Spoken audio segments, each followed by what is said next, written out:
বাঙালির সবথেকে বড় উৎসব দুর্গাপুজো। পুজোর আর কিন্তু একদমই বেশি দেরি নেই। আর এই দুর্গাপুজোর দিনগুলিতে নিমকি যেন প্রত্যেকের কাছেই এক ধরনের নস্টালজিয়া। আর নিমকির মায়াবী গন্ধ নাকে এলেই বুঝতে পারি যে পুজো চলে এসেছে। দুর্গাপুজোর সময় কুচো নিমকি বাড়িতে বানানো চাই। আমার বাড়ির খুদেদের সাথে কিভাবে এই কুচো নিমকি বানালাম চলো দেখে নেওয়া যাক।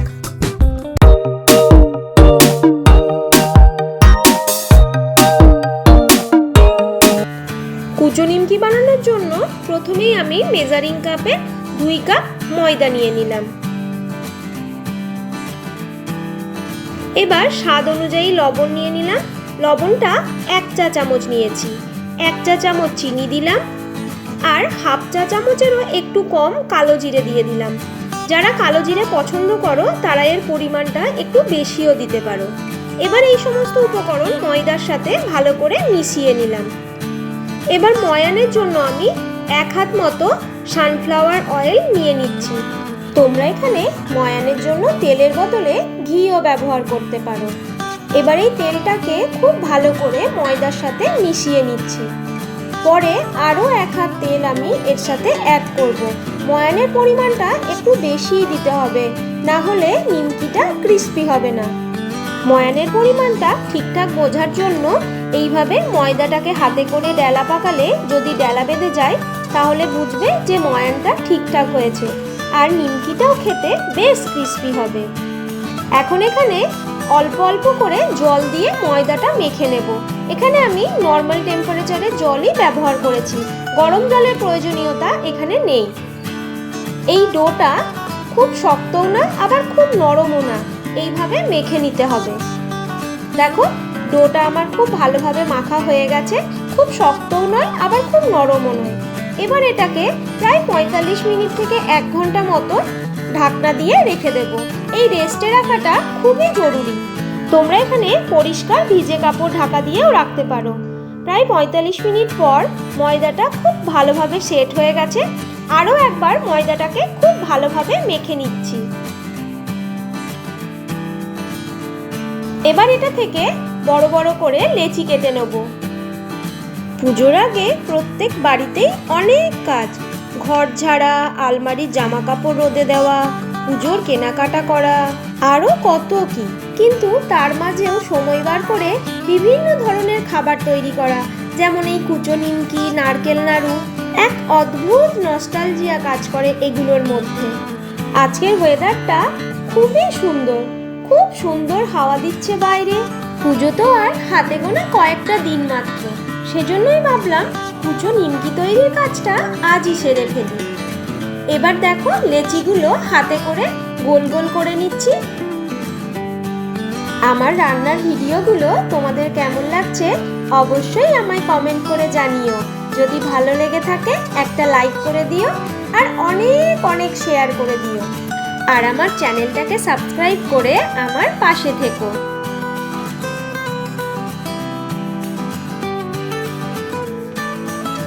এবার এই লেচিগুলোকে এক একটা করে যতটা পাতলা সম্ভব বেলে নেব।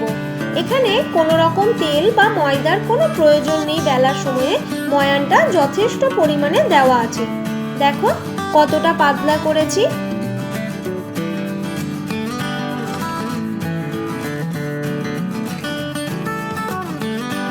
এবার চাকতিটাতে একটু ময়দা ছড়িয়ে নেব যাতে নিমকিগুলো কাটার পর খুব সহজেই ছেড়ে আসে।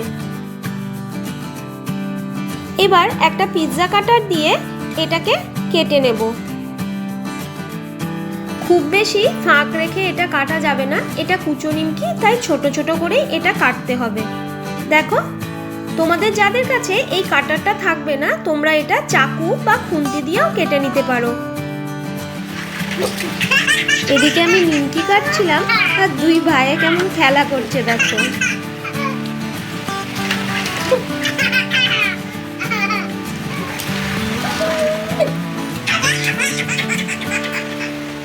দুটো লেচি থেকে নিমকি কাটা হয়ে গেছে। দেখো ময়দাটা দেওয়ার জন্য কত সহজেই এটা ছেড়ে আসছে। যদি ময়দাটা না দিতাম খুব চিটিয়ে লেগে যায় এগুলো। এক এক করে প্রায় 4-5টা লেচি থেকে নিমকি কাটা হয়ে গেছে।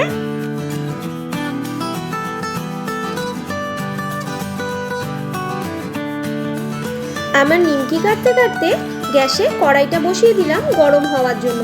কড়াইটা গরম হতে একটু সময় লাগবে, সেজন্য আগে থেকেই বসিয়ে দিলাম। আবারও আমার নিমকি কাটার কাজ শুরু করে দিলাম। আজ এই নিমকিটা তৈরি করতে করতে ছোটবেলার সেই সহজ সরল আনন্দের কথা মনে পড়ে যাচ্ছে।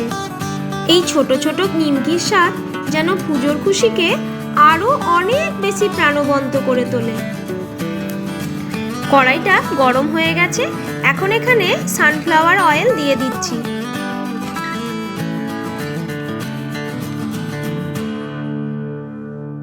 তেলটাও খুব ভালোভাবে গরম হয়ে গেছে। এখন এই নিমকিটা ডাইরেক্ট আমি এই তেলেই ফেলবো। একটা নিমকি তেলে দিয়ে দেখে নিচ্ছি যে তেলটা ঠিকঠাক গরম হয়েছে কিনা। দেখো নিমকিটা ভেসে উঠেছে, মানে তেলটা খুব ভালো করে গরম হয়ে গেছে। এখন গ্যাসের ফ্লেমটাকে আমি মিডিয়ামে রেখে নিমকিগুলো সব তেলে দিয়ে দিলাম। এবার নিমকিগুলোকে একটু নাড়াচাড়া করে দিচ্ছি, যেগুলো লেগে আছে সেগুলোকে একটু কেটে দিলাম। ওদিকে দেখো আমার বেটুর জন্য একটা লেচি আমি রেখে দিয়েছিলাম। আমি যখনই ময়দার কোনো জিনিস বানাই, বেটুর জন্য একটা লেচি আমাকে রেখে দিতেই হয়। ও শেষেরটা বানায়। নিমকিটাও ও খুব ভালোই বানায়। আমি মাঝে মাঝেই তৈরি করি ওর জন্য, তো খুব সুন্দরভাবে কেটে দেয়। দেখো পুচকিটা একবার যাচ্ছে আর একবার আসছে।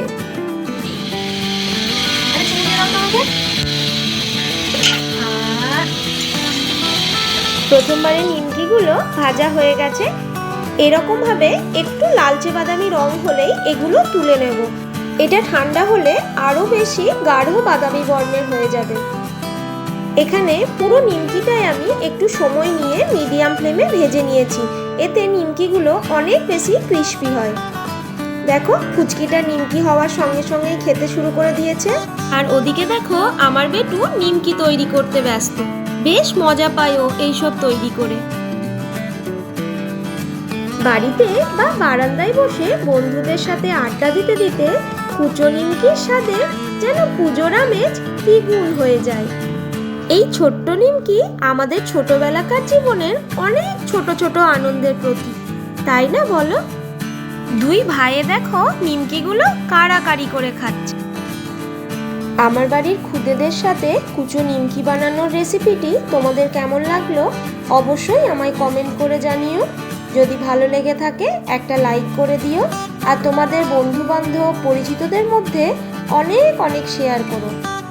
আর আমার চ্যানেলটাকে সাবস্ক্রাইব করে আমার পাশে থেকো। আবারও ফিরে আসবো নতুন কোনো এক মজাদার রান্নার রেসিপি নিয়ে। প্রত্যেকে ভালো থাকবে, সুস্থ থাকবে। তোমরা প্রত্যেকেই পুজোর দিনগুলি খুব ভালোভাবে কাটিও, আনন্দে থেকো। এই নিমকি ছোট হলেও এর স্বাদ হয় অতুলনীয়। নিমকি বানানো প্রায় শেষের পথে। এখন এই পুজো স্পেশাল মুচমুচে কুচো নিমকি পেটে যাওয়ার জন্য একদম রেডি। একটা নিমকি টেস্ট করে দেখলাম, বেশ ক্রিস্পি হয়েছে, নুনটাও ঠিকঠাক আছে। এবার নিমকিগুলো সব ঠান্ডা হয়ে গেলে একটা কন্টেনারের মধ্যে রেখে দেব। ঠান্ডা না করে কন্টেনারে ভরা যাবে না। প্রত্যেককে শুভ ভোজন, টাটা।